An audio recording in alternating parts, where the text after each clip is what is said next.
My daughter-in-law Victoria put the documents on the dinner table, right between the crystal glasses and the china plates that had belonged to my grandmother. "You're old, Olivia. Let us handle the company from now on."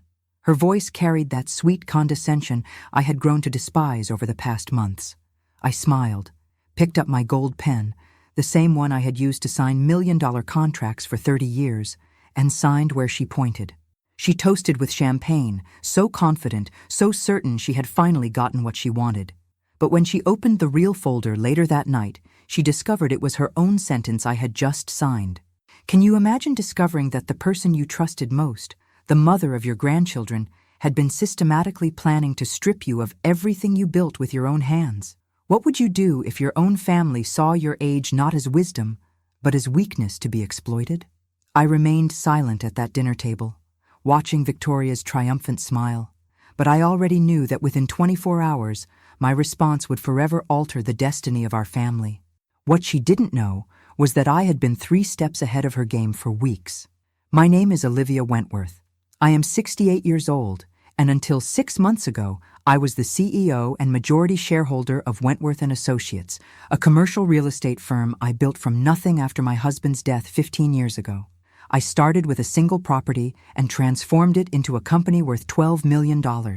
For 3 decades, I sacrificed weekends, holidays, and personal relationships to ensure my family would never want for anything. I put my son Marcus through Harvard Business School, bought him his first house, and welcomed Victoria into our family like the daughter I never had. But that evening, as I watched her pour champagne into our best glasses, I realized I had been nothing more than a convenient stepping stone in her master plan.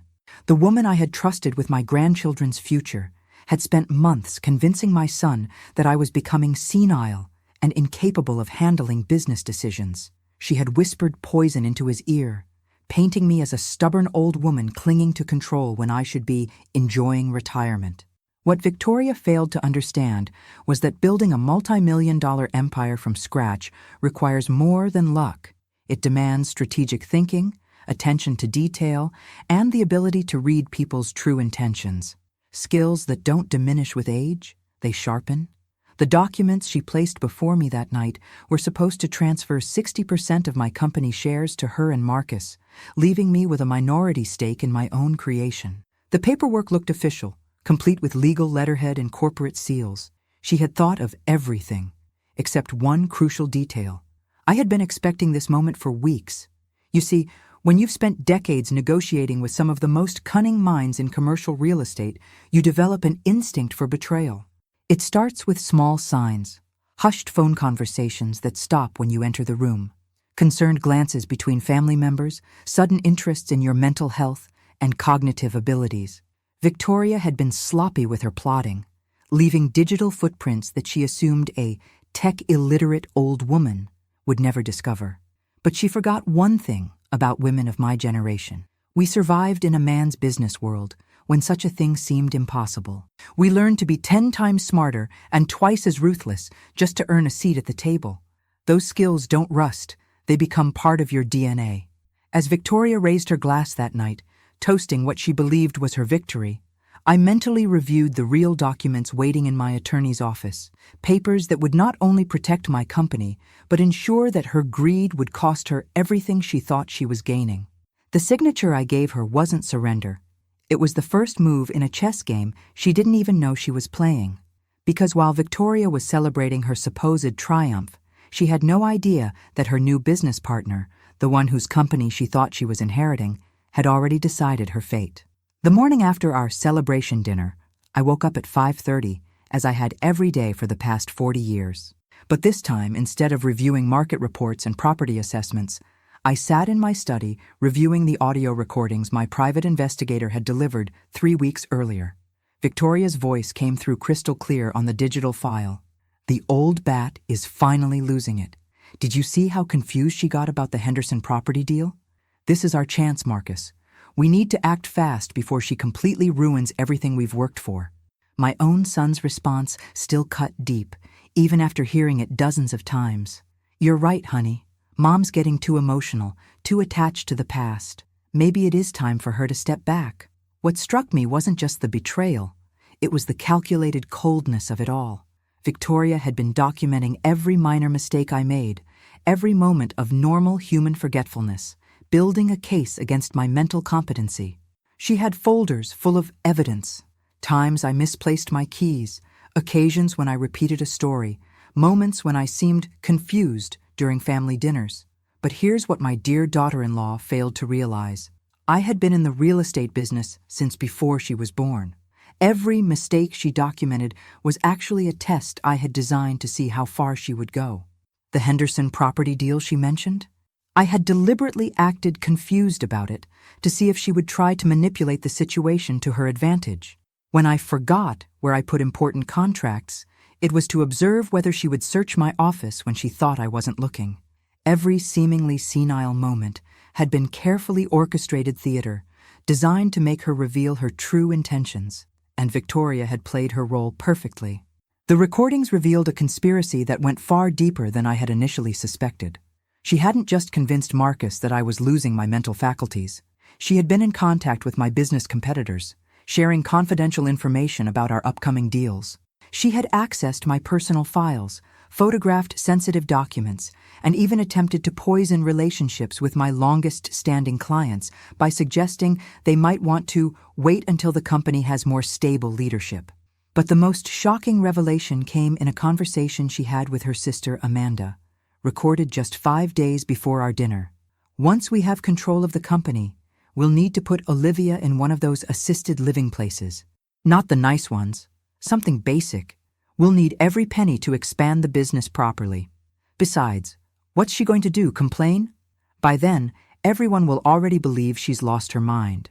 Those words played in my mind as I prepared my morning tea, using the same china cup I had inherited from my mother. 3 generations of Wentworth women had built legacies that lasted beyond their lifetimes. I would not be the one to let it all crumble because of one woman's greed and my son's weakness. By 7 a.m., I was already at my desk, making the first of several crucial phone calls. My attorney, James Morrison, had been expecting my call since our meeting 2 weeks earlier, where I had outlined exactly what I suspected and what I needed him to prepare. "Good morning, Olivia." His voice carried the warmth of 30 years of friendship and professional partnership. "I trust everything went according to plan last night?" "Better than expected, James. Victoria performed exactly as we anticipated. Did you receive the documents I had her sign?" "Already reviewed them. Beautiful work. She signed away her rights to contest any future changes to your will or business arrangements. The non-disclosure agreement will prevent her from sharing any proprietary information she may have already stolen. And the power transfer document she thought was giving her control? It actually formalized your complete authority over all business decisions for the next 5 years." I allowed myself a small smile. "And the other matter we discussed? The forensic accountant will begin reviewing all company accounts tomorrow. If Victoria has been siphoning funds as we suspect, we'll have concrete evidence within 72 hours. Your son's involvement, if any, will become clear as well." That last part was the hardest pill to swallow. My investigation had revealed that Marcus might not be just a victim of his wife's manipulation. Some financial irregularities suggested he could be an active participant in her scheme. As I ended the call with James, my phone buzzed with a text message from Victoria. "Thank you so much for being so understanding about the transition, Mamo. Marcus and I are already planning some exciting changes for the company. We'll make you so proud. Love you." The fake affection in her message was almost insulting. But what Victoria didn't know was that every communication she sent me was being automatically forwarded to my legal team as part of our evidence collection. By noon, I had confirmation that Victoria had already scheduled meetings with 3 of our biggest clients, presumably to announce the new management structure. She had also contacted the company's bank to inquire about updating signatory authorizations, and had made appointments with 2 commercial real estate brokers to discuss expanding the portfolio under fresh leadership. Her confidence was remarkable, considering she had just signed documents that legally prevented her from making any of those decisions. But I wasn't ready to reveal my hand yet. Let her make her calls, schedule her meetings, and dig her hole even deeper. Every action she took based on her false assumption of power was another nail in her legal coffin.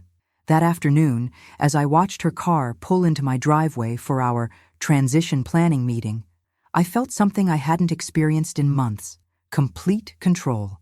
Victoria walked into my house thinking she was coming to claim her prize. She had no idea she was walking into her own reckoning. 3 days after Victoria's confident visit to discuss her transition planning, I received a manila envelope that would change everything. My private investigator, Sarah Chen, had outdone herself.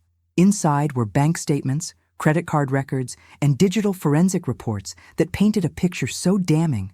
I almost felt sorry for my daughter-in-law. Almost. Sarah had been worth every penny of the $15,000 I had paid her over the past 2 months. A former FBI financial crimes specialist, she possessed the kind of methodical precision that comes from years of unraveling complex fraud cases. When I first approached her with my suspicions about Victoria's behavior, she had warned me, "Mrs. Wentworth, sometimes these investigations reveal things families aren't prepared to handle. Are you certain you want to know the truth?" Now, staring at the evidence spread across my dining room table, I understood what she meant. Victoria hadn't just been planning to take control of my company, she had already been stealing from it for over 8 months. The forensic accounting revealed a sophisticated scheme involving fake vendor payments, inflated expense reports, and funds diverted through a consulting company she had secretly established. The total theft amounted to nearly $200,000, money she had used to fund a lifestyle that far exceeded what Marcus's salary as regional sales manager could support. But the financial theft was only the beginning of her betrayal. Sarah's digital investigation had uncovered Victoria's communications with Harrison and Associates, our biggest competitor in the commercial real estate market. She had been feeding them confidential information about our client negotiations, upcoming property acquisitions, and strategic business plans. In exchange, Harrison had promised her a senior partnership position once Wentworth and Associates changed hands or became available for acquisition. The recording Sarah had obtained through completely legal means, Victoria had been careless about her phone conversations in public spaces, revealed the true scope of her ambition. This wasn't just about taking over my company. It was about destroying it from within and selling the pieces to our competition. But perhaps the most devastating discovery was a series of emails between Victoria and a physician named Dr. Richard Holbrook, a geriatrician who specialized in cognitive assessments for legal purposes. The correspondence revealed Victoria's plan to have me declared mentally incompetent through a carefully orchestrated medical evaluation. Dr. Holbrook, whose medical license had been suspended twice for questionable testimony in estate disputes, had agreed to examine me and provide whatever diagnosis Victoria's legal strategy required. The emails were explicit in their intent.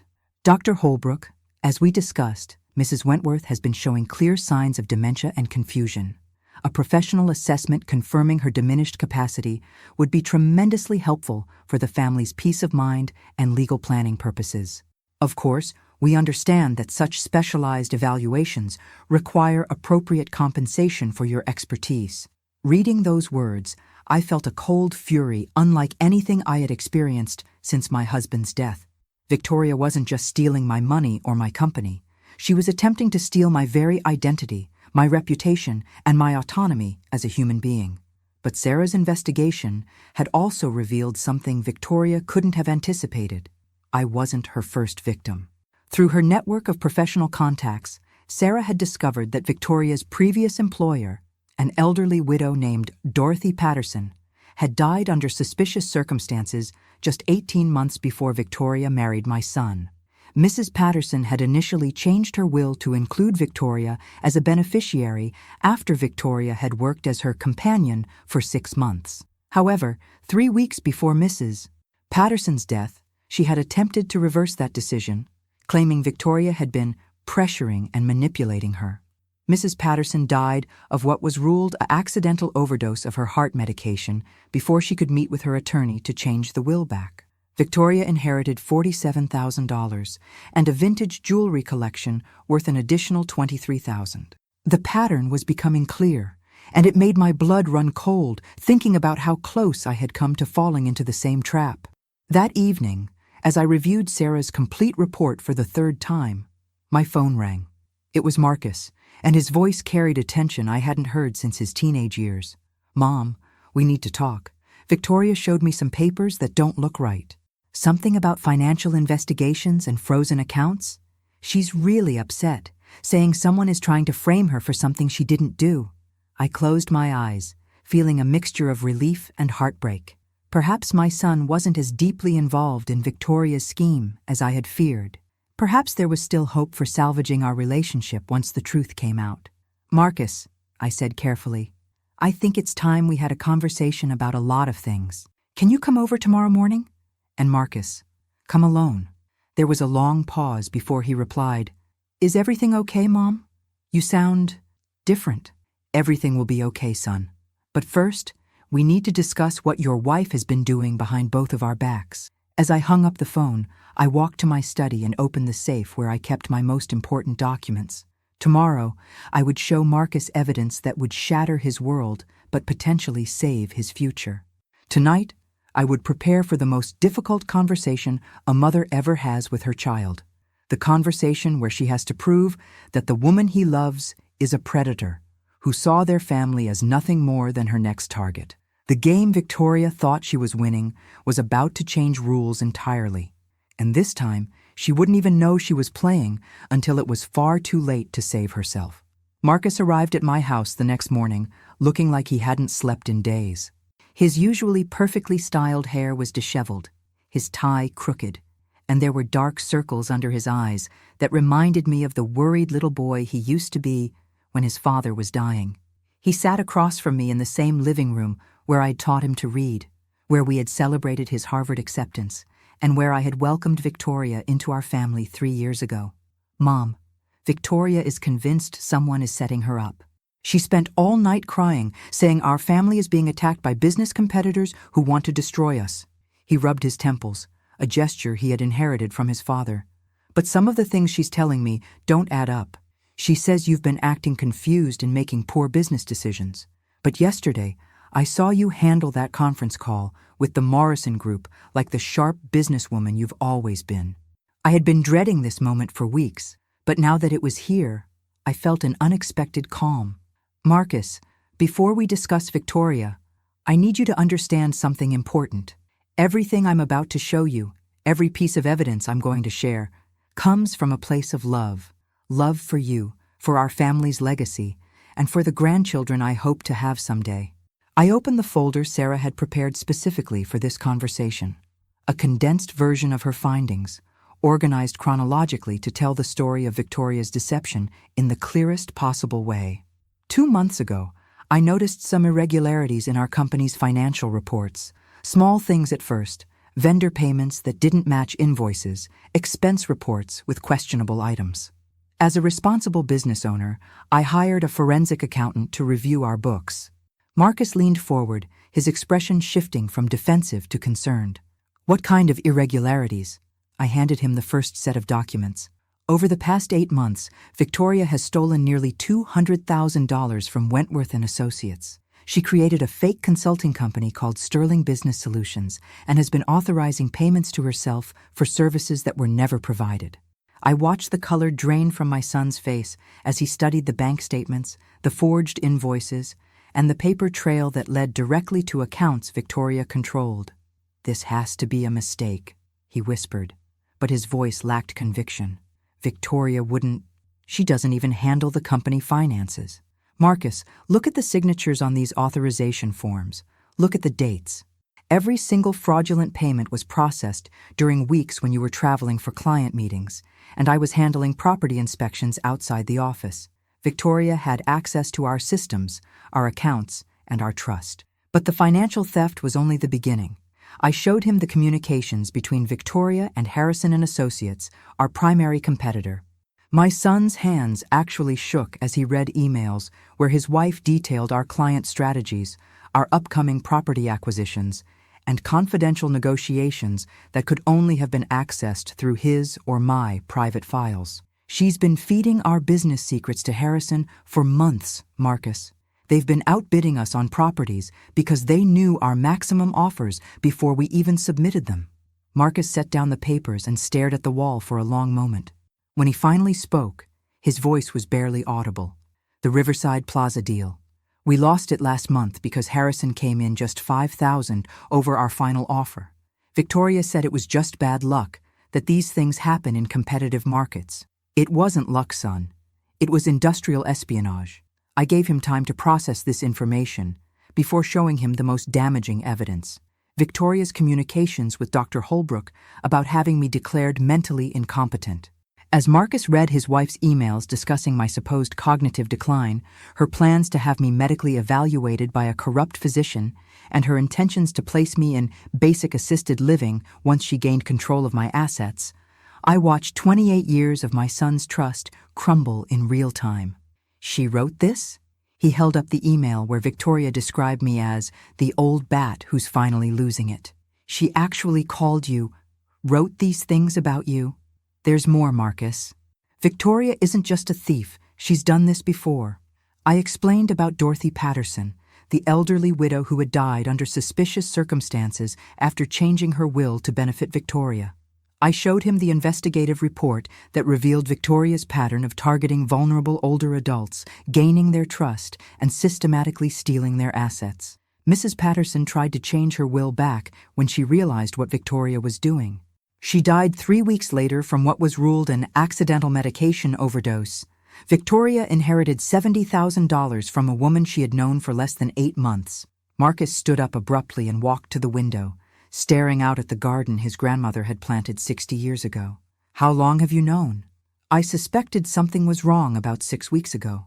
The investigation confirmed it 3 days ago. Why didn't you tell me immediately? This was the hardest question to answer honestly. Because I wasn't sure how deeply you were involved, Marcus. Some of the financial irregularities occurred on days when only you had access to certain accounts. I needed to be certain you were her victim, not her accomplice. He turned around, and I saw my husband's eyes staring back at me, the same expression Richard used to get when he was processing something that challenged everything he believed about the world. Mom, I need you to know something. Last month, Victoria asked me to co-sign loan documents for what she called a business expansion opportunity. She said it was a surprise investment she wanted to make in the company's future. I almost signed them, but something felt wrong. The paperwork was too complex, too secretive. Relief flooded through me so powerfully I had to sit down. You didn't sign anything? No. I told her I needed to review it with you first. She got angry, really angry, and said it would ruin the surprise. She accused me of not trusting her, of putting my mother's opinions above my wife's dreams. Marcus, those documents were probably designed to put you in debt for her business schemes. If you had signed them, she would have had legal grounds to claim you were equally responsible for any financial irregularities. My son sat back down and put his head in his hands. I married a criminal, didn't I? You married a very skilled predator who targeted our family specifically because we had assets she wanted and hearts big enough to trust her completely. For several minutes, we sat in silence. I could see Marcus mentally reviewing the past 3 years, re-examining every conversation, every suggestion Victoria had made, every moment of supposed concern for my well-being. Finally, he looked up at me with tears in his eyes. What do we do now, Mom? Now we stop her from hurting anyone else. And Marcus, we do it together. If you've been through a family betrayal like this, subscribe and tell me in the comments. How did you find the strength to face the truth about someone you loved? 2 hours after Marcus left my house, my phone buzzed with a text message from Victoria. Hi, Mom. Oh, Marcus seems really upset about something. Did you two have a fight? I'm here if you need someone to talk to. We're family. The casual manipulation in her message was almost impressive in its audacity. She was already working to position herself as the mediator, the loving daughter-in-law caught between a stubborn mother and a confused son. But Victoria had made one crucial miscalculation. She assumed Marcus would keep our conversation secret out of loyalty to his marriage. What she didn't know was that my son had inherited more than just his father's eyes. He had also inherited Richard's unwavering sense of justice and his inability to live with deception once the truth was revealed. Within 6 hours of leaving my house, Marcus had gathered additional evidence that completed the horrifying picture of his wife's betrayal. He arrived back at my door that evening, carrying his laptop, a box of financial documents, and an expression of cold determination I hadn't seen since his father's funeral. Mom, "It's worse than we thought," he said, setting his laptop on my dining table. "Much worse." Marcus had spent the afternoon reviewing every joint account, every investment, and every financial decision Victoria had influenced during their marriage. What he discovered was a systematic campaign of financial manipulation that had been draining his personal wealth for over 2 years. "Remember when Victoria convinced me to refinance the house to take advantage of lower interest rates? She said we could use the extra cash for home improvements and maybe a vacation." Marcus pulled up bank statements on his laptop. "The refinancing freed up $85,000. I thought we had spent it on the kitchen renovation and the trip to Europe. But look at these withdrawals." The record showed that while $15,000 had indeed gone to legitimate home improvements, the remaining $70,000 had been transferred to accounts controlled by Victoria. Some went to her secret Sterling Business Solutions company, some to high-end purchases Marcus had never seen, and $23,000 had been sent directly to an account belonging to Victoria's sister Amanda. "She's been funding her entire family with our money," Marcus continued, his voice tight with controlled anger. "Her sister's new car, her mother's medical bills, her brother's business loan, all of it came from accounts she systematically drained while convincing me we were building our future together." But the financial theft was only part of Victoria's comprehensive deception. Marcus had also discovered that his wife had been secretly documenting his behavior, just as she had been doing with me. She had folders on her computer labeled with dates and descriptions. Marcus forgot anniversary dinner reservations. Marcus seemed confused about Henderson contract details. Marcus appeared tired and disoriented during client meeting. "She's been building a case against me too, Mom. If her plan to have you declared incompetent had worked, I think I was supposed to be next. She was documenting everything that could be interpreted as poor judgment or mental instability." The scope of Victoria's manipulation became even clearer when Marcus showed me emails he had found between his wife and someone named Dr. Patricia Reeves, a marriage counselor specializing in elder care family dynamics. Dr. Reeves, as we discussed, both Marcus and his mother are struggling with the natural aging process and the need for younger family members to take on more responsibility. Marcus seems torn between loyalty to his mother and practical necessity. I believe some family counseling sessions could help him understand that protecting his mother sometimes means making difficult decisions about her care and business involvement. Victoria had been preparing to use professional therapy sessions to manipulate Marcus into supporting her plans for my institutionalization. She had researched therapists who specialized in convincing adult children that placing elderly parents in care facilities was an act of love rather than abandonment. "She had our entire lives mapped out," Marcus said, his voice hollow. "You in assisted living, me dependent on her financial management because I was overwhelmed by business responsibilities, and her controlling everything we both built over our lifetimes." But perhaps the most chilling discovery was a document Marcus found in Victoria's personal files titled 5-Year Plan. It outlined her intentions with clinical precision. Year 1. Gain control of Wentworth and Associates through Olivia's voluntary retirement. Year 2. Liquidate company assets and establish new business with Harrison and Associates partnership. Year 3. Transition Marcus to limited decision-making capacity through documented mental health concerns. Year 4.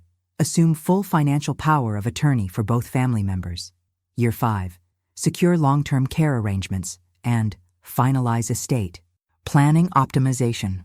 Reading Victoria's own words, describing us as obstacles to be managed rather than family members to be loved, was like discovering that someone had been slowly poisoning us while sitting at our dinner table every night. "There's something else, Mom," Marcus said, his voice barely above a whisper. "I found communications between Victoria and someone at Sunset Manor, that basic assisted living facility across town. She toured the facility 3 times last month, asking about availability and pricing for a family member who would need immediate placement due to cognitive decline.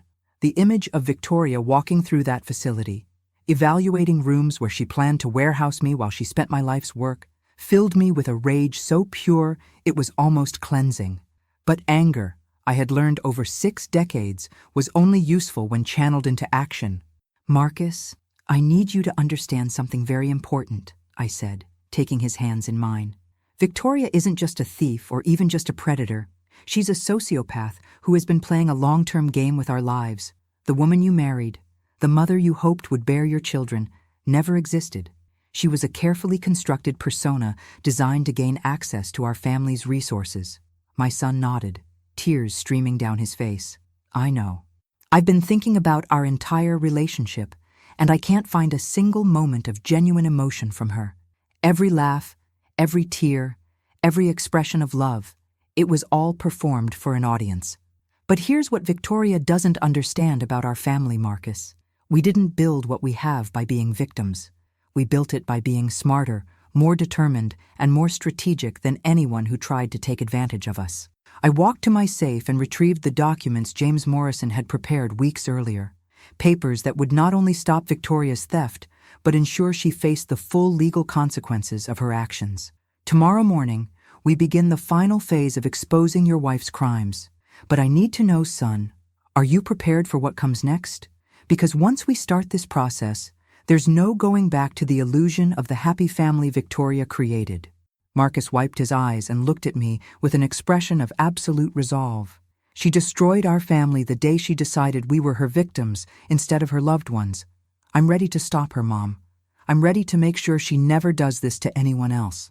As I watched my son reclaim his strength and his sense of justice, I felt something I hadn't experienced in months: pride. Victoria had underestimated the Wentworth family's capacity for strategic thinking and overestimated our willingness to be anyone's victims. Her 5-year plan was about to meet our 48-hour response, and she had no idea what was coming. At 7 a.m. sharp the following morning, my dining room had been transformed into a war room.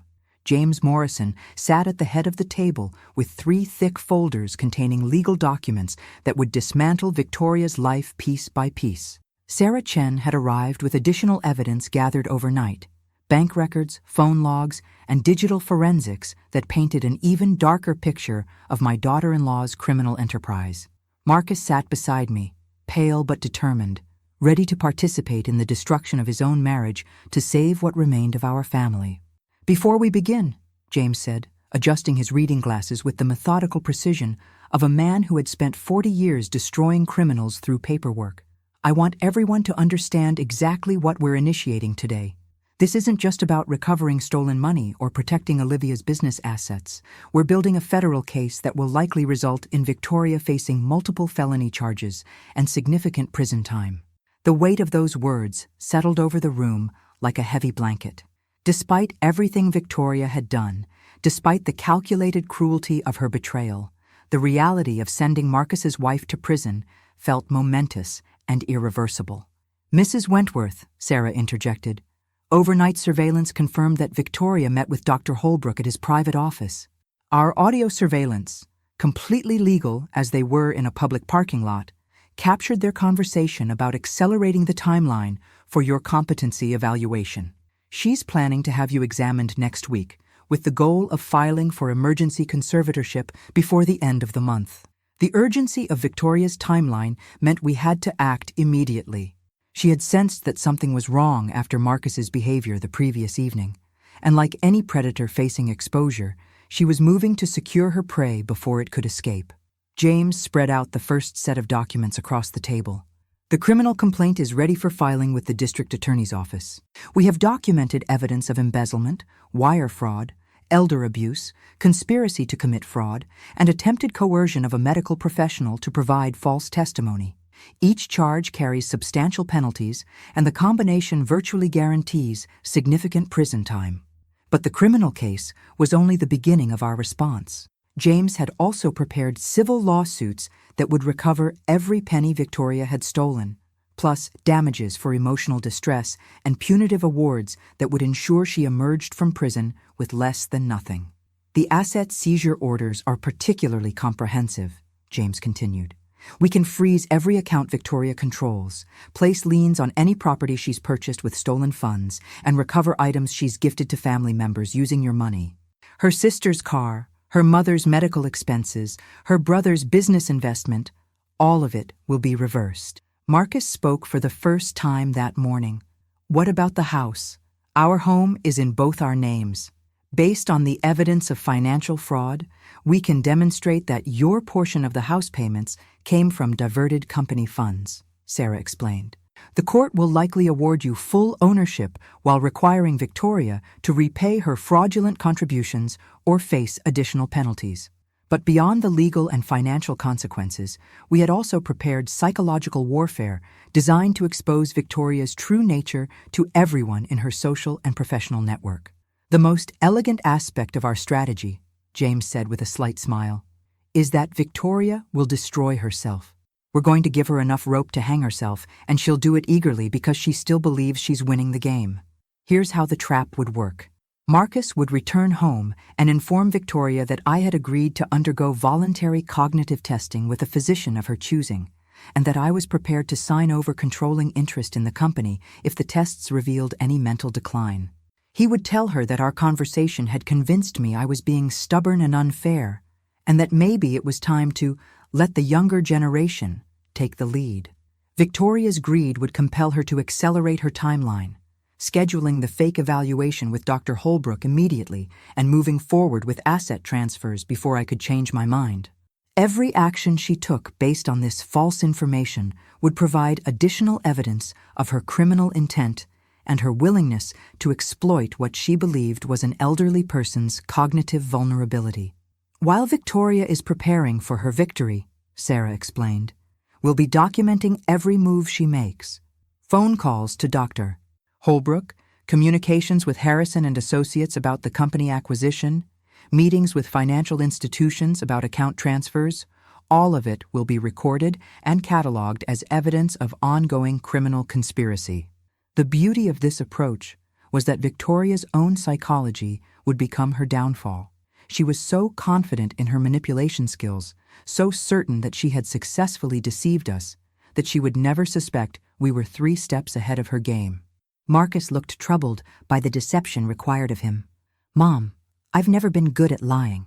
What if Victoria sees through my act?" "Son, you won't be lying about the most important thing," I told him.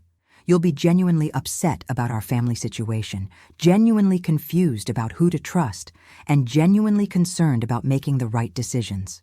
Those emotions are completely real. You're just not telling her the complete truth about why you feel that way." James handed Marcus a script of key points to cover during his conversation with Victoria, along with specific phrases that would encourage her to incriminate herself further.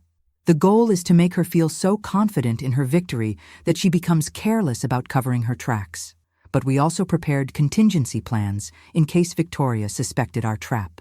Sarah had arranged for 24-hour surveillance of Victoria's activities, monitoring her communications and documenting any attempts she might make to destroy evidence or flee the jurisdiction. "If she runs," Sarah said matter-of-factly, "we'll have federal marshals track her down within 48 hours. Flight from justice would only add more charges to her eventual conviction." As our meeting concluded, James looked directly at Marcus with the expression of a father figure delivering difficult wisdom. "Son, I want you to prepare yourself for what comes next. When Victoria realizes she's been caught, she's going to say and do things designed to hurt you as deeply as possible.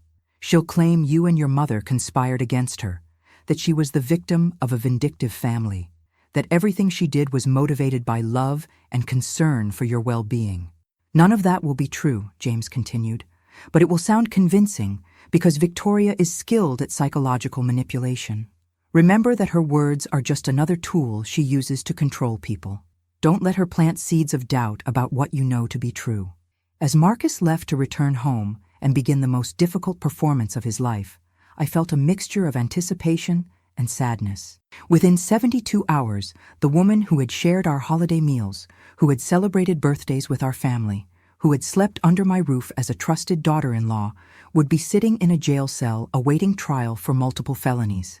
But sometimes, justice requires us to acknowledge that the people we loved never actually existed. They were just masks worn by predators who saw our compassion as weakness and our trust as opportunity. Victoria had chosen her path when she decided to view our family as her prey.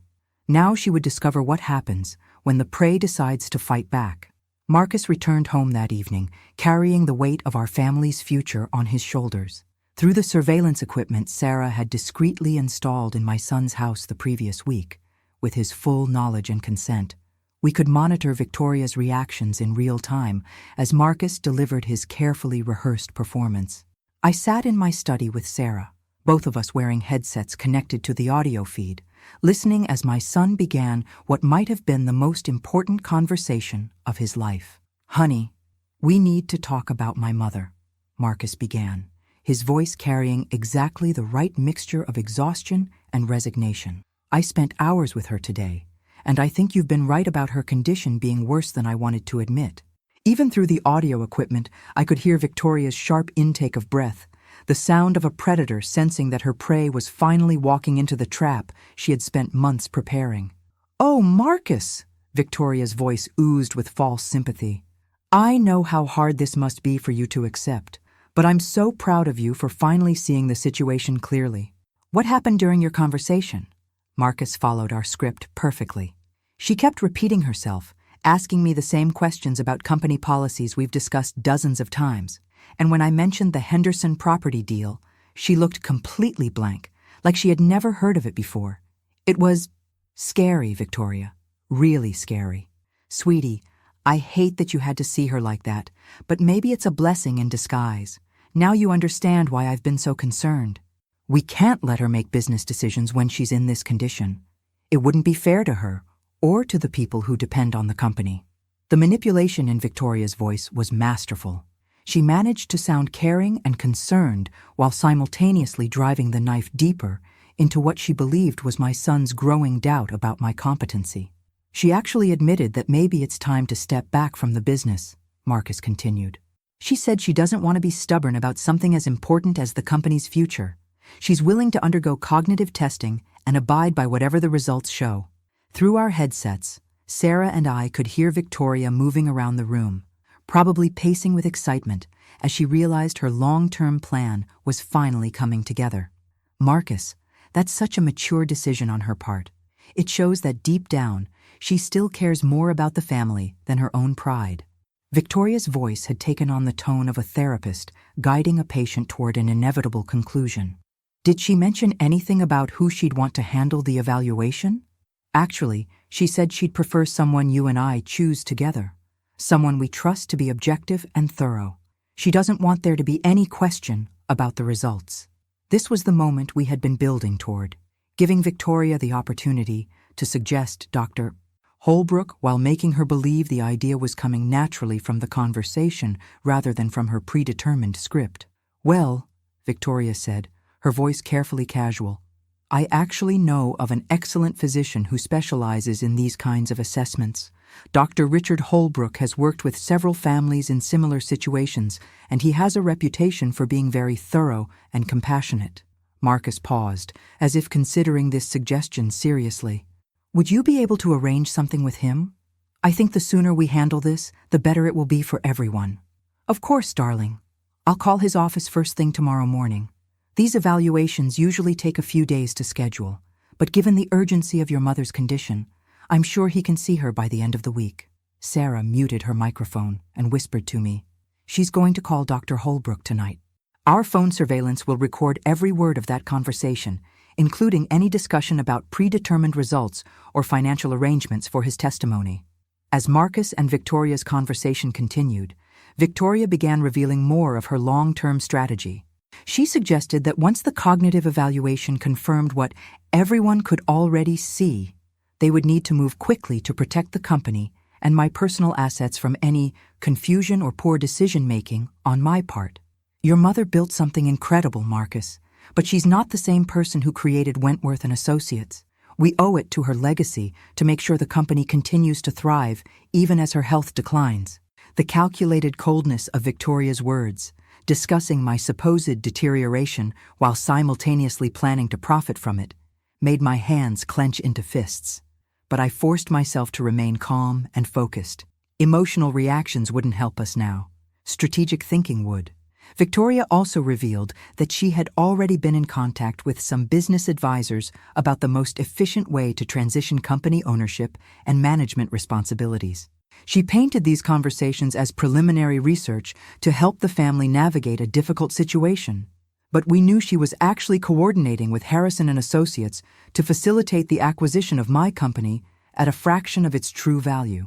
I've also been researching care facilities that specialize in cognitive disorders, Victoria continued, her voice taking on that practiced tone of fake concern.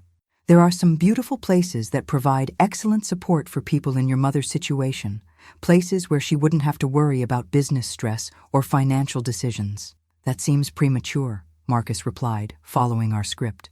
Let's see what the evaluation shows before we make any major decisions about her living situation. Of course, you're absolutely right.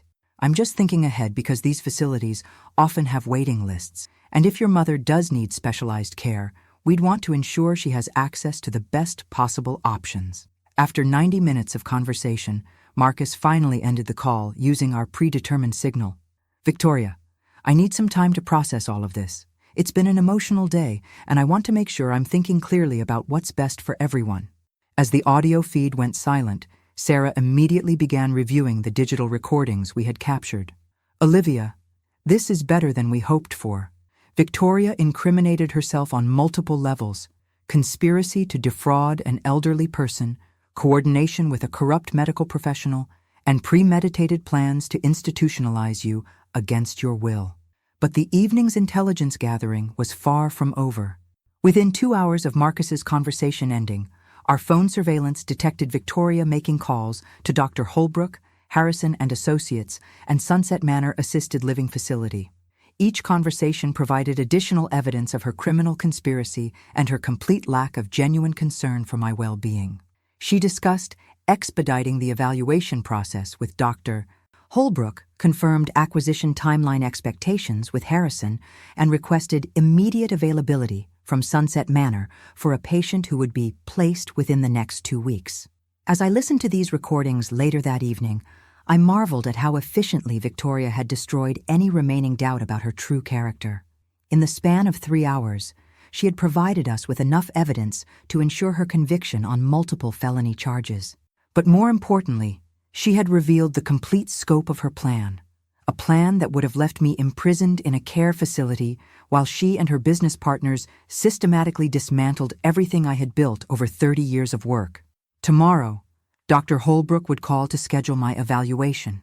Victoria would spend the day making final preparations for what she believed would be her ultimate victory, and we would be ready to spring the trap that would end her criminal career permanently.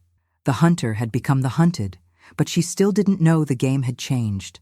By 10 a.m. the next morning, Dr. Holbrook had called to schedule my urgent cognitive evaluation for the following afternoon. His voice carried the oily confidence of a man who believed he was participating in a lucrative conspiracy rather than walking into a federal investigation. Sarah's team had already obtained court orders allowing us to record all communications between Victoria, Dr. Holbrook, and any associated parties as part of our ongoing criminal investigation. Mrs. Wentworth, Dr. Holbrook said during our brief phone conversation, "Your daughter-in-law has explained the family's concerns about your recent cognitive changes. I want to assure you that my evaluation will be thorough and completely objective. We'll have you feeling much clearer about your situation very soon." The barely concealed smugness in his voice told me everything I needed to know about his intentions. This wasn't a physician concerned about a patient's well-being. This was a corrupt professional preparing to deliver predetermined results for financial compensation. Meanwhile, Victoria had spent the morning in a flurry of activity that our surveillance team documented meticulously. She had visited her bank to inquire about large asset transfer procedures, met with a commercial realtor about expedited business property evaluations, and made 3 separate calls to Harrison and Associates discussing acquisition timeline acceleration. But perhaps most damning was her visit to Sterling Business Solutions, the fake consulting company she had created to launder stolen funds from my business. Bank security cameras captured her removing boxes of documents from a storage unit registered under the company's name, presumably destroying evidence of her financial crimes before her victory became official. Sarah had also uncovered additional evidence of Victoria's pattern of elder exploitation. Through her law enforcement contacts, she had discovered that Victoria had been investigated, but not charged, in connection with 2 other suspicious deaths of elderly clients during her time working as a companion for a home care agency. Mrs. Eleanor Fitzpatrick died 6 months after Victoria became her primary caregiver, Sarah reported during our morning briefing. Initially ruled natural causes, but the family suspected financial irregularities. Mrs. Fitzpatrick's attorney found evidence that Victoria had convinced her to change her will 3 times in 6 months, each time increasing Victoria's inheritance. And Mrs. Ruby Chen, no relation to me, died of what was ruled an accidental fall down the stairs of her home. Victoria had been helping her with financial planning and had convinced Mrs. Chen to add her as a joint account holder on several investment accounts totaling over $150,000. The pattern was unmistakable. Victoria had been perfecting her techniques for exploiting vulnerable elderly individuals for years before she targeted our family. We weren't her first victims, and if we didn't stop her now, we certainly wouldn't be her last. But today brought an unexpected complication that nearly derailed our entire operation. At 2 p.m., Marcus called in a panic. "Mom, Victoria knows something is wrong. She's been acting strange all morning, asking me weird questions about our conversation yesterday, studying my face like she's trying to read my mind. I think she suspects I'm not being completely honest with her." My heart sank. If Victoria realized we were on to her scheme, she might flee before we could execute the final phase of our plan. Worse, she might destroy evidence or attempt to accelerate her timeline in ways we hadn't anticipated. "What kind of questions is she asking, Marcus?" "She wanted to know exactly what you said about the Henderson property, word for word. She asked me to describe your facial expressions when we discussed the cognitive testing. And she keeps bringing up details from months ago, like she's testing whether I remember things the same way she does." Victoria's psychology was more sophisticated than we had given her credit for. She had spent years perfecting her ability to read people's emotions and detect deception. Marcus's performance, while convincing to most people, apparently contained subtle inconsistencies that her predatory instincts had detected. Sarah immediately activated contingency protocols. We need to move up our timeline. If Victoria suspects a trap, she'll either run or do something desperate. Neither option serves our investigation. James Morrison was already preparing emergency court filings. "We can arrest her today on the evidence we already have, but I'd prefer to catch her in the act of attempting to coerce false medical testimony. It would strengthen our case considerably." The decision was made. We would spring our trap 12 hours early during Victoria's visit to Dr. Holbrook's office. Sarah's surveillance team would be positioned to record her attempt to finalize the fraudulent evaluation, while law enforcement would be standing by to make arrests immediately afterward. But first, we needed to convince Victoria that her suspicions about Marcus were unfounded. I called my son with specific instructions. "Marcus, you need to do something that will reassure Victoria that you're still under her influence. Tell her you've been having second thoughts about the cognitive evaluation, that you're worried it might hurt my feelings or damage our relationship. I want you to seem conflicted and emotional, like you're struggling between loyalty to me and practical concern for the family's future. Let her convince you that the evaluation is still the right decision. Give her the opportunity to be the wise, supportive wife who helps her husband make difficult choices." This approach would serve 2 purposes. It would explain Marcus's nervous behavior as natural anxiety about a difficult family decision, and it would give Victoria another opportunity to demonstrate her manipulative skills for our surveillance equipment. The strategy worked perfectly.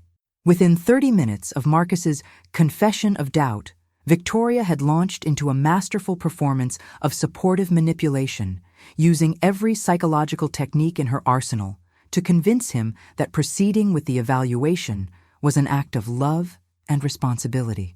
"Darling, I know this feels like betrayal, but sometimes loving someone means making hard decisions for their own good," Victoria said, her voice recorded clearly by our surveillance equipment.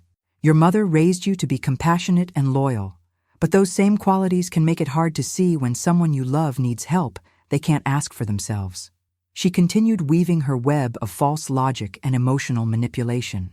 "Think about how much worse you'd feel if we waited too long and she made a business decision that destroyed everything she worked for.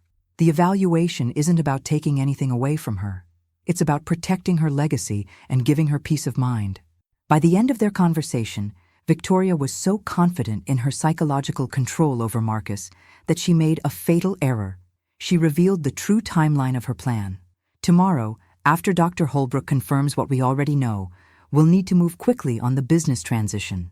I've already spoken with some people who can help us restructure the company to protect it from any future confusion on your mother's part. We could have everything legally secured within a week. Victoria had just admitted on tape that she had predetermined the results of my medical evaluation and had already arranged for the acquisition of my company before any legitimate medical assessment had taken place. As evening approached, our trap was set with lethal precision. Tomorrow, Victoria would arrive at Dr. Holbrook's office expecting to finalize the medical fraud that would give her control over my life and assets. Instead, she would walk into the culmination of the most comprehensive criminal investigation of her career. James had prepared federal warrants for both Victoria and Dr. Holbrook. Sarah had positioned surveillance teams at every location Victoria might visit. And I had prepared myself emotionally for the moment when my daughter-in-law's mask would finally be ripped away completely. If you're watching this and have ever suspected someone in your family of financial manipulation, turn on notifications, because what happens next will show you exactly how these predators operate when they think they've won. The game was almost over, but Victoria still didn't know she had been playing against a grandmaster. At exactly 2 p.m. on Friday afternoon, I sat in Dr. Holbrook's waiting room, surrounded by an invisible army of law enforcement professionals who had been positioning themselves since dawn. FBI agents posed as patients in the waiting room. Surveillance specialists monitored every entrance and exit, and digital forensics experts recorded every electronic communication within a 3-block radius of the medical building. Victoria had arrived 30 minutes early, ostensibly to provide background information about my condition to Dr. Holbrook. What she was actually doing was finalizing the details of our fraudulent evaluation and confirming the predetermined diagnosis that would declare me mentally incompetent. Through a nearly invisible earpiece, I could hear Sarah's team monitoring Victoria's conversation with the corrupt physician. Doctor, as we discussed, Mrs. Wentworth's condition has deteriorated significantly over the past month. The family is concerned that she may become combative or defensive during the evaluation, so it's important that your assessment focuses on objective medical criteria rather than her ability to argue or present herself well. Dr. Holbrook's response revealed the depth of his corruption. Mrs. Victoria, I understand the family's concerns completely. In my experience, patients with advancing dementia often retain the ability to appear lucid during brief interactions, which can make accurate diagnosis challenging for less experienced physicians. Fortunately, I have specific testing protocols that reveal cognitive decline even when patients are attempting to mask their symptoms. They were discussing my evaluation as if it were a scripted performance rather than a legitimate medical assessment. Every word they spoke was being recorded as evidence of conspiracy to commit fraud against an elderly person. But Victoria's confidence in her scheme led her to make an even more damaging admission. Doctor, I want to be completely transparent with you about the urgency of this situation. Mrs. Wentworth has been making increasingly erratic business decisions that could jeopardize the family's financial security. We need medical documentation of her incapacity so we can assume legal responsibility for her affairs before she causes irreversible damage. I understand completely, Dr. Holbrook replied.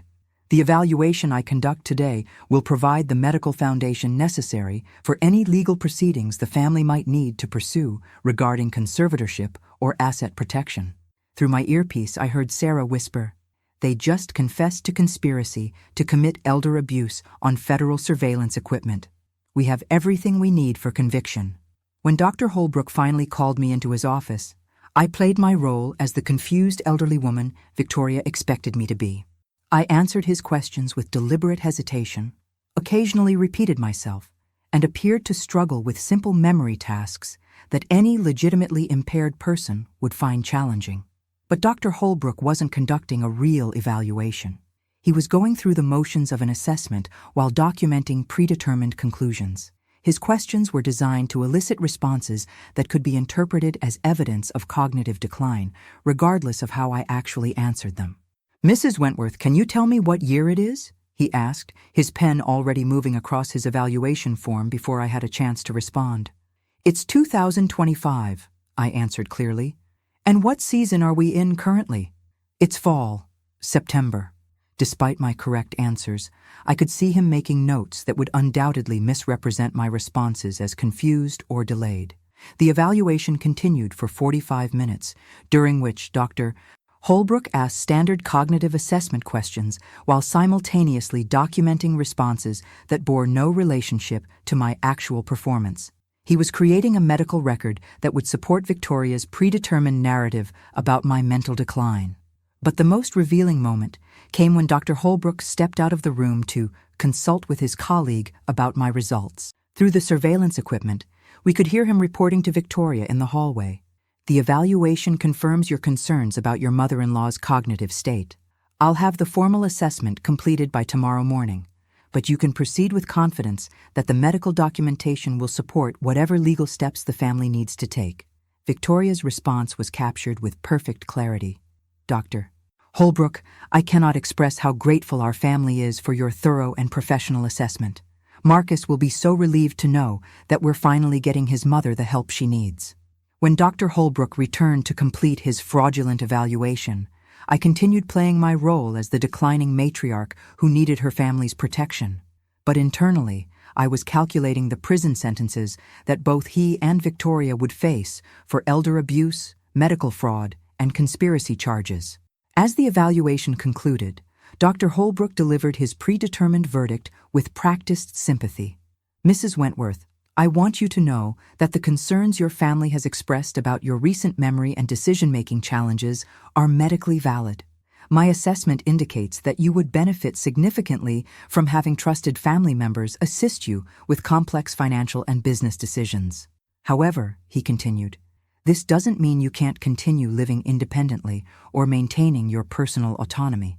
It simply means that for major decisions, particularly those involving substantial financial commitments, it would be wise to include Marcus and Victoria in your decision-making process. The carefully worded diagnosis was designed to provide legal justification for Victoria to assume control over my business affairs, while avoiding language that might trigger a more thorough, independent medical review. But Dr. Holbrook had made a fatal error in his rush to deliver the results Victoria had purchased. He had dated his assessment forms with tomorrow's date, proving that he had written his conclusions before conducting any evaluation at all. As I left Dr. Holbrook's office, Victoria was waiting in the parking lot with an expression of theatrical concern mixed with barely concealed triumph. Mom, Olivia, how did the evaluation go? Dr. Holbrook said he wanted to speak with Marcus and me about his findings. I think it went fine, dear, I replied, maintaining my confused elderly woman persona. He seemed very thorough and professional. Victoria's smile was radiant with false warmth. I'm so glad you felt comfortable with him. Marcus and I just want to make sure you're getting the best possible care and support. As Victoria walked back into the medical building to receive her purchased diagnosis, law enforcement agents were already moving into position around the exits. In less than 10 minutes, the woman who had spent months planning to steal my life would be under arrest for multiple federal crimes. But I wasn't ready to reveal myself yet. I wanted Victoria to have one final moment of believing she had won, one last instant of triumph before her world collapsed completely. The hunter was about to discover she had been the prey all along. Victoria emerged from Dr. Holbrook's office at exactly 4:15 p.m., clutching a manila envelope containing the fraudulent medical assessment that she believed would hand her control over my life and fortune. Her face glowed with the satisfaction of someone who had just achieved a long-sought victory through careful manipulation and strategic patience. She had no idea that FBI agents were photographing her every step as she walked toward her car, that her cell phone was being monitored by federal surveillance equipment, or that the medical building was surrounded by law enforcement officers waiting for the signal to move. Through my earpiece, I heard Sarah's voice. All units, target is mobile. Initiate arrest sequence on my mark. But we weren't ready to spring our trap yet. Victoria still had one more crucial mistake to make, one that would seal her fate with absolute certainty. As planned, Victoria drove directly from Dr. Holbrook's office to Harrison and Associates, the commercial real estate firm that had been conspiring with her to acquire my company at a fraction of its true value. The surveillance team followed at a discreet distance, documenting every turn, every stop, every indication that Victoria was proceeding with the criminal conspiracy we had been tracking for weeks. At Harrison and Associates, Victoria met with senior partner David Harrison and his business development director, Patricia Knox. Through surveillance equipment that had been legally installed with court authorization, we recorded every word of their conversation as Victoria delivered what she believed was the final piece of their acquisition strategy.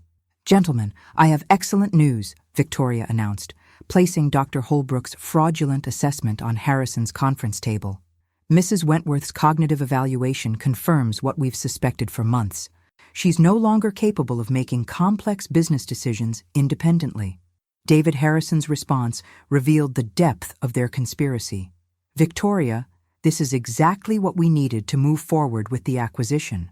With medical documentation of Olivia's incapacity, we can present the buyout offer as a compassionate solution that protects her interests while ensuring the company continues to operate effectively." Patricia Knox outlined their timeline with cold precision. "We can have the purchase agreement ready for signature by Monday morning. The evaluation gives us grounds to negotiate directly with Marcus as Olivia's de facto guardian, which should significantly streamline the process. But Victoria's greed compelled her to reveal information that transformed their business conspiracy into something far more sinister. There's something else you should know. Once we have control of the company, Olivia won't be in any position to interfere with our operational decisions. The medical assessment provides grounds for placing her in assisted care if she becomes difficult to manage." The casual cruelty of Victoria's words, discussing my institutionalization as a business strategy rather than a family tragedy, was captured in perfect digital clarity for the federal prosecutors who would be presenting her case to a grand jury. Harrison's response was equally damaging.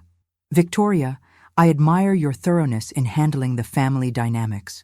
Too many business acquisitions fail because sellers experience buyer's remorse or attempt to interfere with new management. Your approach eliminates those complications permanently." They spent another 30 minutes discussing the systematic dismantling of Wentworth and Associates, the termination of employees Victoria considered loyal to the old management, and the liquidation of company assets that could be sold to maximize their return on investment. But the most damaging revelation came when Victoria detailed her long-term financial strategy. "Once the company sale is complete and Olivia's care arrangements are finalized, Marcus and I will have liquid assets of approximately $8 million to invest in new ventures. I've already identified several opportunities that could triple our return within 2 years." She was discussing the profits from selling my life's work, as if they were legitimate business earnings rather than the proceeds of an elaborate criminal conspiracy. As Victoria's meeting at Harrison and Associates concluded, our surveillance team prepared for the final phase of our operation. Law enforcement officers had been positioned at strategic locations throughout the city, ready to execute simultaneous arrests of Victoria, Dr. Holbrook, David Harrison, and Patricia Knox. But first, Victoria had one more stop to make, a visit that would provide the ultimate proof of her criminal intent. At 5:30 p.m., Victoria drove to Sunset Manor, the basic assisted living facility where she had been planning to warehouse me once she gained control of my assets. Surveillance cameras captured her walking into the facility's administrative offices, where she had scheduled a meeting to finalize arrangements for my immediate placement. The conversation Victoria had with Sunset Manor's admissions director, recorded through court-authorized surveillance, revealed the true depth of her callousness. "Ms. Rodriguez, as we discussed last week, Mrs. Wentworth will need placement as early as next week. Her family has determined that she can no longer live independently, and we need a facility that can accommodate her immediately. The financial arrangements we discussed will remain the same," Victoria continued. "The family will pay for basic care services, but we won't be authorizing any optional amenities or specialized programs. Mrs. Wentworth's condition doesn't require luxury accommodations. She was negotiating the cheapest possible care for the woman whose money she was stealing, treating my future comfort as an unnecessary expense that would reduce her profits." As Victoria finalized arrangements to imprison me in substandard care while she enjoyed the fruits of my life's work, Sarah's voice crackled through my earpiece. All units, execute arrests. Repeat, execute arrests now. The synchronized law enforcement response was flawless in its precision. FBI agents arrested Victoria in Sunset Manor's parking lot as she walked toward her car, convinced that her victory was complete. Dr. A. Holbrook was apprehended in his medical office as he prepared fraudulent documentation for additional elderly patients. David Harrison and Patricia Knox were arrested simultaneously at their business offices, caught with evidence of their conspiracy to defraud an elderly business owner. But I wasn't there to witness Victoria's arrest in person. I was sitting in James Morrison's office, reviewing the final legal documents that would not only recover every penny she had stolen, but ensure that her criminal enterprise was dismantled completely. The phone call from Sarah confirming Victoria's arrest was one of the most satisfying moments of my 68 years. Olivia, it's over. Victoria is in federal custody, charged with elder abuse, conspiracy to commit fraud, money laundering, and attempted coercion of medical testimony. The evidence we've gathered guarantees conviction on all counts. Her estimated sentence? I asked. 15 to 20 years in federal prison, plus full restitution of stolen funds and punitive damages. She'll serve her time and emerge with less than nothing. As I hung up the phone, I felt something I hadn't experienced in months. Complete peace. The woman who had tried to steal my life, my dignity, and my legacy was now facing the consequences of her choices. But more importantly, I had proven that age is not weakness, that experience is not obsolescence, and that a woman who has survived 6 decades of challenges is not easily defeated by a young predator's arrogance. Victoria had underestimated the wrong family. Now she would spend the next 2 decades learning that lesson in a federal penitentiary. The federal courthouse was packed on the morning of Victoria's sentencing hearing, 6 months after her arrest. I sat in the front row of the gallery, flanked by Marcus on one side and Sarah Chen on the other, watching as the woman who had tried to destroy our family was led into the courtroom in an orange jumpsuit and shackles. The transformation in Victoria's appearance was startling. Gone was the polished, manipulative socialite who had charmed her way into our lives. The woman standing before Judge Margaret Sullivan looked haggard, desperate, and utterly defeated. Her carefully maintained facade had crumbled under the weight of overwhelming evidence and the reality of her situation. Federal prosecutor Jennifer Walsh had built an airtight case that read like a masterclass in white-collar crime prosecution. The charges against Victoria included elder abuse, wire fraud, money laundering, conspiracy to commit medical fraud, and attempted coercion of professional testimony. Each count carried substantial penalties, and the combination virtually guaranteed decades behind bars. But beyond the legal charges, the investigation had revealed the true scope of Victoria's criminal career. FBI forensic accountants had traced her fraudulent activities back 7 years, uncovering a pattern of elder exploitation that had victimized at least 6 elderly individuals across 3 states. The total amount of her documented theft exceeded $1.2 million. Your Honor, Prosecutor Walsh began her opening statement. Victoria Crawford represents one of the most calculating and remorseless predators this court has seen. She didn't steal from strangers. She systematically infiltrated families, gained the trust of vulnerable elderly individuals, and then methodically destroyed their lives for financial gain. The evidence presentation took nearly 4 hours. Financial records showed how Victoria had stolen from me, from Marcus, and from her previous victims with surgical precision. Digital forensics revealed her communications with corrupt medical professionals, unscrupulous business partners, and assisted living facilities that would warehouse elderly victims for minimal cost. But perhaps most damaging were the audio recordings of Victoria's own words, played back in the courtroom with crystal clarity. Her casual discussions of placing me in basic care to maximize her profits, her negotiations with Dr. Holbrook for predetermined medical assessments, her coordination with Harrison and Associates to dismember my company, every conversation revealed her complete lack of empathy or remorse. When Prosecutor Walsh played the recording of Victoria telling her sister that elderly victims won't complain because everyone will already believe they've lost their minds, I watched several jury members recoil in visible disgust. Victoria's defense attorney, a competent but clearly overwhelmed public defender named Robert Chen, attempted to portray his client as a victim of circumstance who had made poor decisions under financial pressure. But the evidence against her was so comprehensive, so thoroughly documented, that his arguments sounded hollow and desperate. "Ladies and gentlemen of the jury," Chen pleaded, "while my client's actions were clearly wrong, we must consider the context of her situation. Victoria was a young woman married into a wealthy family, struggling to find her place and contribute to the family's success.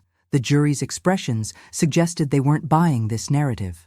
The evidence had painted Victoria not as a struggling young woman, but as a sophisticated criminal who had perfected her techniques over years of targeting vulnerable, elderly individuals. When the prosecution called me to testify, I took the stand with a mixture of determination and sadness.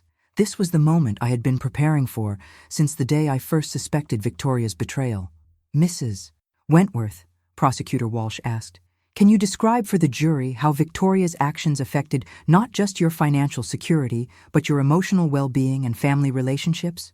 I looked directly at Victoria as I answered, "Prosecutor Walsh, Victoria didn't just steal my money. She tried to steal my identity, my dignity, and my right to make decisions about my own life. She attempted to convince my son that I was mentally incompetent so she could institutionalize me while spending the fortune I had built through 30 years of hard work.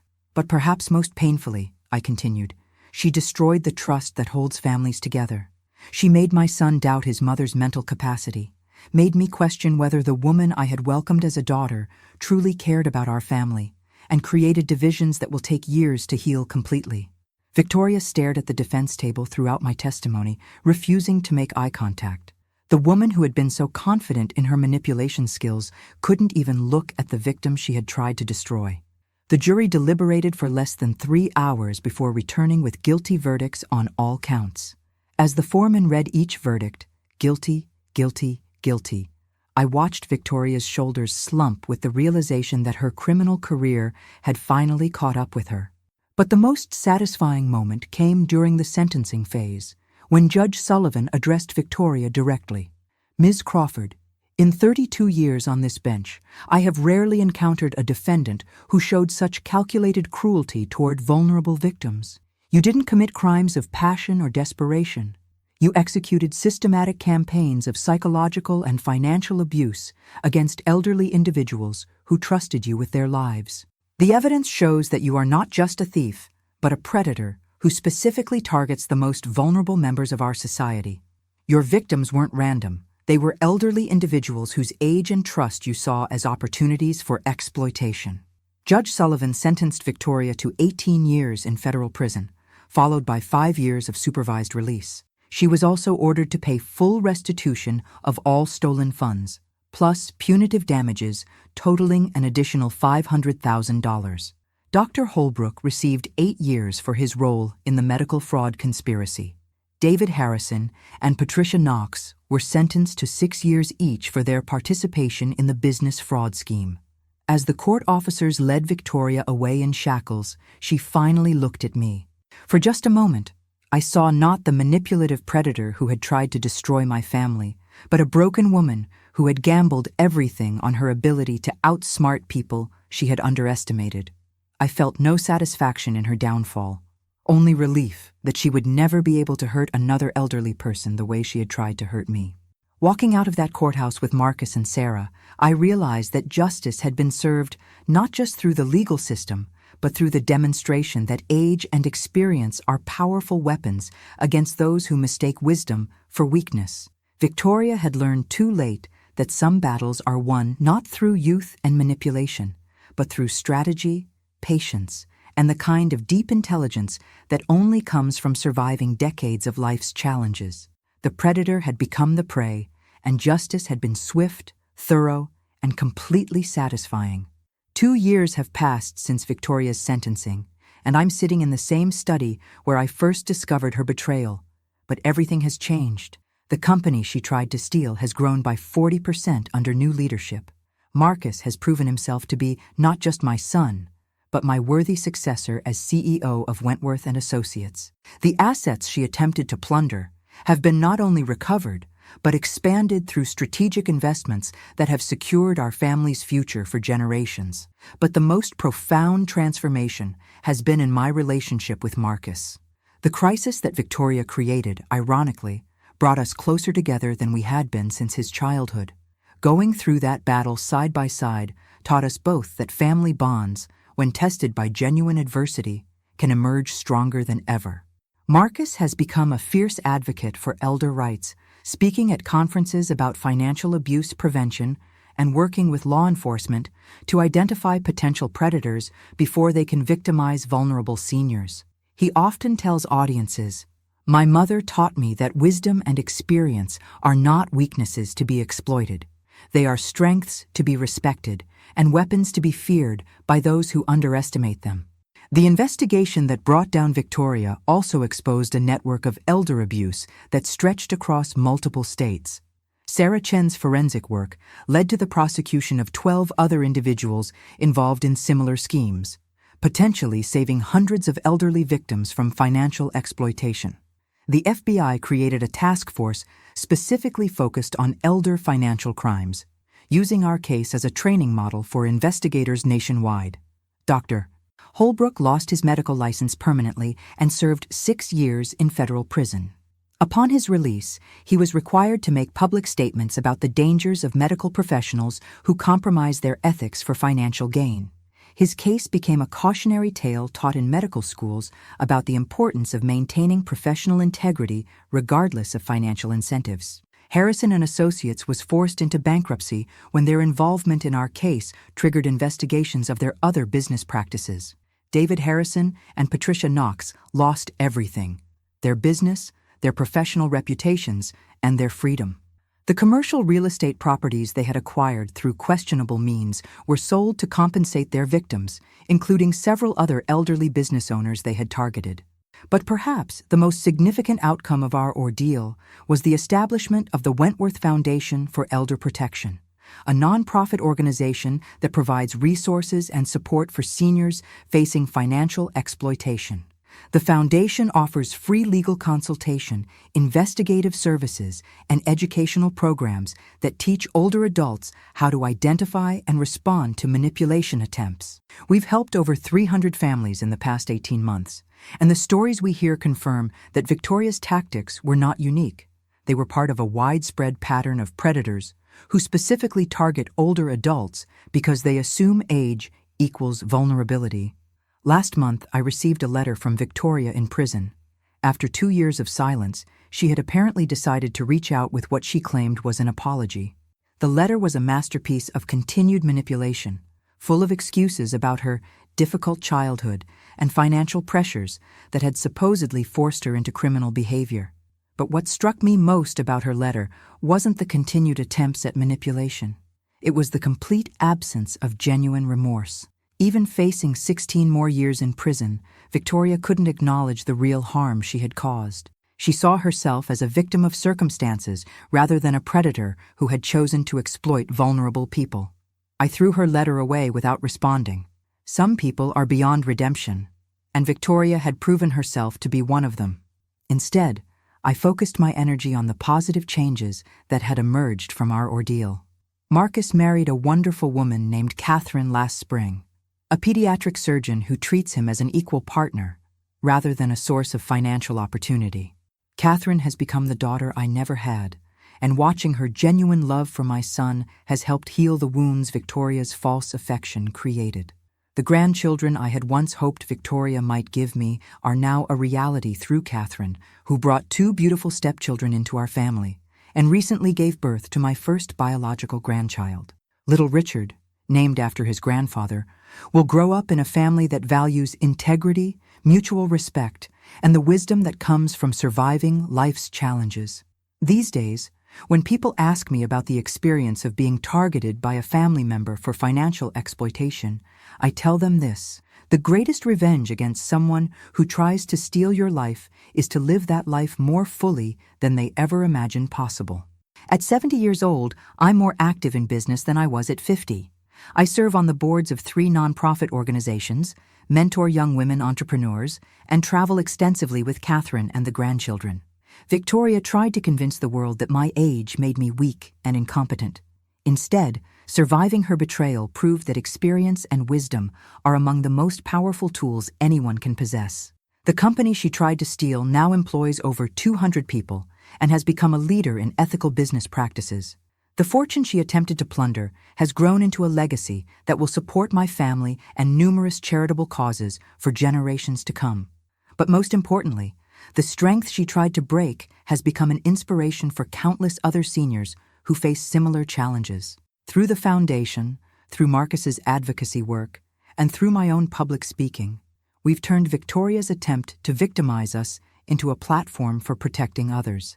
Every month, I receive letters from elderly individuals who have used our story as motivation to stand up to financial predators in their own families. Adult children who were pressuring aging parents to sign over assets, caregivers who were stealing from vulnerable clients, business partners who were exploiting senior colleagues, all of them have been exposed and stopped by people who remembered that age is not weakness and wisdom is not obsolescence. Victoria thought she was targeting a vulnerable old woman who would be easy to manipulate and control.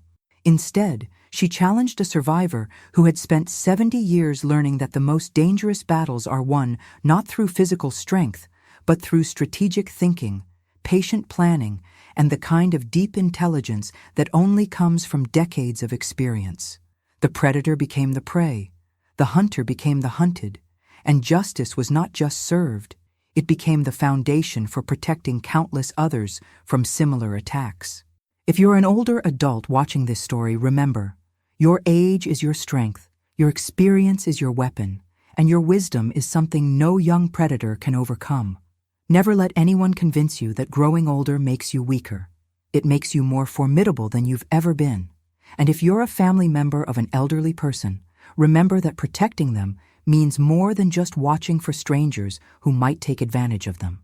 Sometimes the greatest threats come from within our own families, wearing the masks of love and concern while planning to steal everything our elders have worked to build.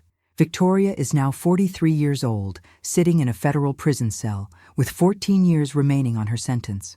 When she's finally released, she'll be 57, roughly the age I was when she first targeted our family. I wonder if, by then, she'll have learned that wisdom and experience are not things to be exploited, but qualities to be respected and feared by those foolish enough to underestimate them. The Wentworth legacy continues, stronger than ever, built on the foundation of a woman who refused to be anyone's victim and a family that learned to fight back against those who mistake age for weakness. Some battles are won through strength, others are won through strategy. But the most important victories come from refusing to surrender to those who underestimate the power of a woman who has survived everything life could throw at her. Victoria learned that lesson too late. I hope others will learn it in time.